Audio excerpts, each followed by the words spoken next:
రాచకొండలో అరాచక కాండ సాగుతుంది. గుట్టల్లో గుట్టుగా భూదందా నడుస్తుంది. దశాబ్దాల కిందటే అమ్ముడైన భూములకు మళ్లీ రిజిస్ట్రేషన్లు చేస్తున్నారు. మ్యూటేషన్ కాని చోట కాసుల పంట పండుతుంది. మంచాల, ఇబ్రహీంపట్నం మండలాలు దళారుల రాజ్యంగా మారాయి.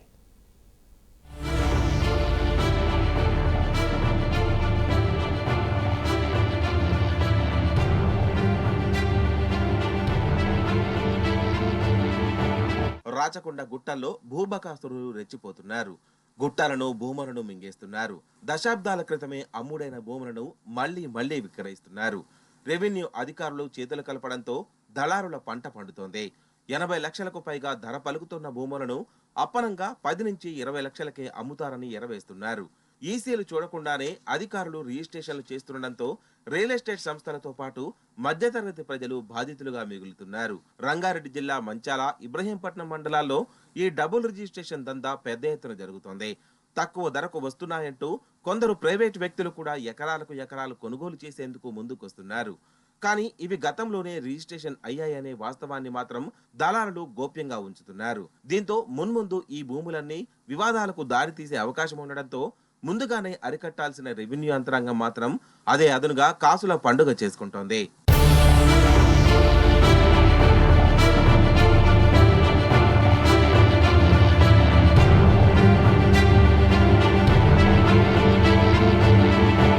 సుమారు 3 దశాబ్దాల కిందట ఆకుల రాజయ్య అనే రియల్ ఎస్టేట్ వ్యాపారి పెద్ద ఎత్తున రాచకొండ పరిధిలో భూములను కొనుగోలు చేశారు. రంగారెడ్డి జిల్లా మంచాల మండలంలోని లోయపల్లి, బోడకొండ, ఎల్లమ్మతండ, బుగ్గతండ, అరుట్ల, బుండా లేమూర్, చెన్నారెడ్డిగూడ, ముచ్చర్లకుంట, తండ, దాత్పల్లి, చీదేడు, పటేల్ చెరువుతండ, తిప్పాయిగూడ తదితర గ్రామాల్లో కొండలు, గుట్టలు ఉన్న భూముల్ని వేల ఎకరాల్లో కొనుగోలు చేయడం అప్పట్లో ఉమ్మడి రాష్ట్ర వ్యాప్తంగా సంచలనం రేకెత్తించింది. ఈ భూములను ఆయన పలు సంస్థలకు విక్రయించారు. వాస్తవానికి రెవెన్యూ రికార్డులో మ్యూటేషన్ చేయించకుండానే కేవలం రిజిస్ట్రేషన్ డాక్యుమెంట్స్, సేల్ డీడ్ ఆధారంగానే ఈ విక్రయాలను జరిపారు. దీంతో డాక్యుమెంట్ల ప్రకారం ఆ భూములు పలు బడా సంస్థల పేరిట ఉన్నప్పటికీ రెవెన్యూ రికార్డుల్లో మాత్రం పాత పట్టాదారుల పేర్లు కొనసాగుతున్నాయి. ఈ భూములను కొనుగోలు చేసిన పలు సంస్థలు వాటిని బ్యాంకుల్లో తనఖా పెట్టి కోట్ల రుణాలు తీసుకున్న అంశం కూడా అప్పట్లో పెద్ద వివాదానికి దారితీసింది. అనంతరం జరిగిన పరిణామాల దరిమిలా కొన్ని సంస్థల భూములను ఎన్ఫోర్స్మెంట్ డైరెక్టరేట్ అటాచ్ చేసుకుంది. ఆపై వాటిలో కొన్నింటివి కొన్నేండ్ల కిందట రిలీజ్ చేసింది.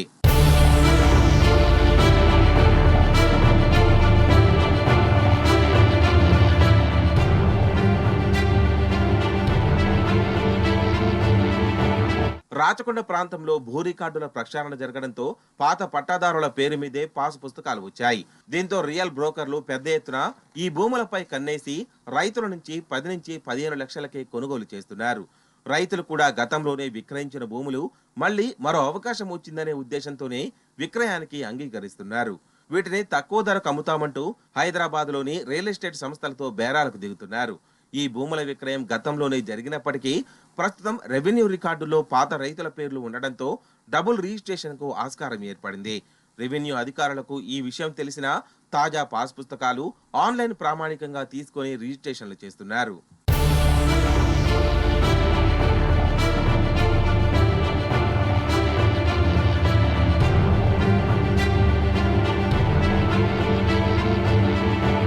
గతంలోనే ఈ భూములపై వివాదాలు నెలకొనడం, చాలా భూములపై బ్యాంకుల్లో రుణాలు తీసుకున్న దాఖలాలు ఉన్న దరిమిలా అధికారులు అప్రమత్తమై ఈసీలు పరిశీలిస్తే సులువుగా గతంలోనే విక్రయం జరిగినట్లు తేలుతుంది.